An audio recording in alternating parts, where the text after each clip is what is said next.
అందరికీ నమస్తే. ఎవరికైనా కూడా కొంతమందికి పెళ్లి అనేది లేట్ అవుతుంది గదండీ!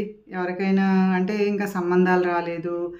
సంబంధం వచ్చినా కూడా పెళ్లి కావడానికి లేట్ అయిపోతూ ఉంటుంది గదండీ! అంటే డబ్బు సమస్య లేదంటే ఏదైనా కావచ్చండి. ఏంటంటే తొందరగా పెళ్లి అవ్వాలి అంటేనండి రోజు అంటే 40 డేస్ అండి రుక్మిణీ కళ్యాణం అండి.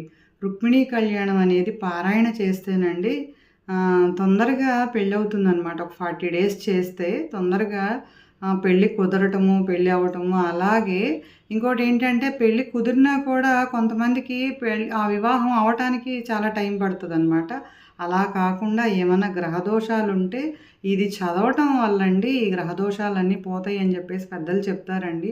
అలాగే ఈ పారాయణ చేస్తూనే ఇంకోటి మన హనుమ ఏదైనా చేయగలరు గదండీ! కాబట్టి ఒక్క 40 డేస్ అండి. ఏంటంటే హనుమ చుట్టూ ఒక 11 ప్రదక్షిణలు చేస్తే గూడా తొందరగా పెళ్లి సెట్ అవ్వడమా, ఏదైనా జరుగుతుందండి. పెళ్లి కుదిరినా కూడా వివాహం అవ్వటానికి లేట్ అయినా కూడా ఇవన్నీ దోషాలు ఏమైనా ఉంటే గూడా అవి నశించిపోయి తొందరగా పెళ్ళవ్వటానికి అవకాశం ఉంటుందనమాట. ఏంటంటేనండి అంటారు గదండీ! కళ్యాణం వచ్చినా, కక్కొచ్చినా ఆగవు అని జెప్పేసి, ఆ గడియలొస్తే ఆగటం అనేది జరగదండి. కాకపోతే ఏంటంటే, మనం ఏమైనా కొంచెం గ్రహదోషాలున్నా, ఏమైనా ఇంట్లో ఫైనాన్షియల్‌గా ఇబ్బందులున్నా, ఏమున్నా కూడానండి మనం కూడా కొన్ని కొన్ని చేయాల్సి ఉంటుంది కాబట్టి, ఇలా చేస్తే తొందరగా వివాహం అవుతుందండి. చాలామంది ఇంకా పెళ్ళవ్వట్లేదు, ఏజ్ బారవుతుంది అని జెప్పేసి నిరుత్సాహపడుతూ ఉంటారు. కానీ నిరుత్సాహానికంటే కూడా మన ప్రయత్నం మనం చేయాలి కదండీ!